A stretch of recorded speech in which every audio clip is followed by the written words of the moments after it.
లేదు రాత్రి సీఎం గారు జూన్ 2 తర్వాత ఎక్కడున్నా వాళ్ళ మీద ఇమీడియట్లీ యాక్షన్ తీసుకుంటాను టీఎం గారు. నేను ఏమంటున్నా, మన తను ఎవరైనా ఒకరు సస్పెండ్ అవుతుంది నాకు చెడ్డ పేరు. మనం పని చేయకపోతేనే మీరు సస్పెండ్ అయినట్టు అవుతుంది.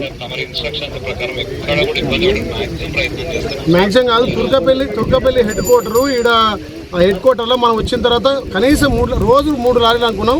ఇప్పటికి నేను వచ్చి 4 రోజులు అయింది, 3 లారీలు వస్తే ఇప్పటికి ఇంకా 100 మంది రైతులు ఉన్నారు. ఎట్లా చెప్పండి సార్? ఇంకో చిన్న సబ్మిషన్ సార్, మనం రమేష్ కి చెప్పి మనం ఈ మైలారం కూడా ఉంది కదా సార్, కూడా 10 మంది హమాలీలు పెట్టి 2500 టన్నుల గోడం కూడా మరి పంపండి. తుర్కపల్లి మైలారం పంపండి. మొత్తం సార్ ఆడ కోఆర్డినేట్ చేసుకుంటలేడు సార్. కోఆర్డినేట్ చేసుకోకపోతే అక్కడ సంబంధిత అధికారులను సస్పెండ్ చేయండి సార్. మీరు ఒకరి మీద యాక్షన్ తీసుకుంటే ఇంకోళ్ళు అదవుతారు.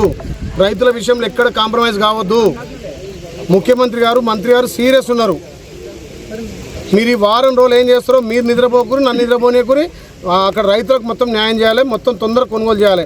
జూన్ 2 తారీఖు తర్వాత ఏడ కుప్ప ఉన్నా అక్కడ అధికారులు మాత్రం సస్పెండ్ అవుతున్నాయి. మీ ఇష్టం. ఇక నేను ఇప్పటికీ సెంటర్ 3వ విజిట్ చేసిన, ఒక ఎమ్మెల్యే విజిట్ చేసినా కూడా లారీ రాకపోతే మనం పరిపాలన ఎట్లున్నట్లు లెక్క. తుర్కపల్లి మీద మీరు స్పెషల్ ఫోకస్ పెట్టండి. ఇక తుర్కపల్లి, మాదాపూర్ పర్లేదు, గంధమల్ల కూడా అట్నే ఉంది, ప్యాడి వాసాల మరి కూడా అట్నే ఉంది. సపరేట్ పెట్టండి. ఇప్పుడు కలెక్టర్ తోటి మాట్లాడతా డిఎం గారు. మీరు ఇప్పుడు నేను మాట్లాడి ఓకే మళ్ళీ మీరు చల్లబడద్దు. ఎక్కడికక్కడ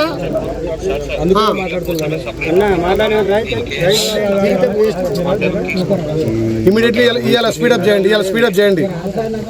మళ్ళీ ఇవాళ ముఖ్యమంత్రి సాయంత్రం 4 గంటలకు మీటింగ్ ఉంది మాకు. ఇమీడియట్లీ షిఫ్ట్ చేయండి తొందర.